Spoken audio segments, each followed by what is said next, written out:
2025-এর ভাতৃদ্বিতীয়ার আগের দিন কাল কেদারনাথের ডলি চলে যাবে উখিমঠের ওঙ্কারেশ্বর মন্দিরে। আবার 6 মাস পরে 2026-এর অক্ষয় তৃতীয়ার দিন কেদারনাথ মন্দিরের দ্বার উন্মুক্ত হবে দর্শনার্থীদের জন্য। আজ থেকে অনেক দিন আগে এক যুবক ভক্ত ঘর থেকে পায়ে হেঁটে অনেক বাধা বিপত্তি অতিক্রম করে কেদারনাথ ধামে পৌঁছেছিল সেই দিন, যেদিন মন্দিরের প্রবেশদ্বার বন্ধ হয়ে গিয়েছিল। পুরোহিতকে অনেক কাকতি মিনতি করা সত্ত্বেও মন্দিরের দরজা উন্মুক্ত করা গেল না। পুরোহিত বললেন, দর্শন করতে হলে 6 মাস পরে এসো। ভক্ত ভাবল, মহাদেব বোধহয় বিরূপ হয়েছেন, তার বোধহয় কোনোরূপ ত্রুটি হয়েছে। এদিকে মন্দির বন্ধ, চারিদিকে শুনশান, কোনো জনপ্রাণী নেই।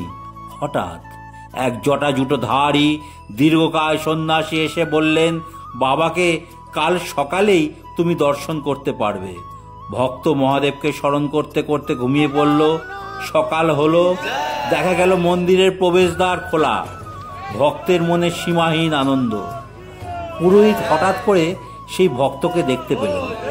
প্রসাদ নিয়ে বিস্ময় সুরে এসে তাকে বললেন, বাবা, 6 মাস তুমি এখানেই শুয়েছিলে?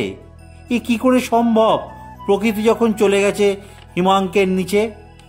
যুবকটি সেই সন্ন্যাসীর কথা পুরোহিতকে বললেন। পুরোহিতের চোখে জল।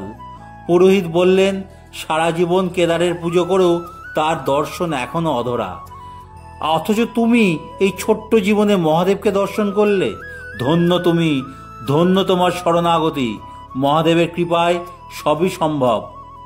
বন্ধু, এবার আমাদের ফেরার পালা। মহাদেবকে প্রণতি জানিয়ে বলি, বাবা, তোমাকে দর্শন করতে গেলে যে যোগ্যতা লাগে তা আমার নেই। শুধু কৃপা করো, আমি যেন তোমার ধামে আবারও আসতে পারি। সকল ভিউয়ার্স বন্ধুদের উপর বাবার আশীর্বাদ বর্ষিত হোক, এই কামনা করি। ওম নমঃ শিবায়।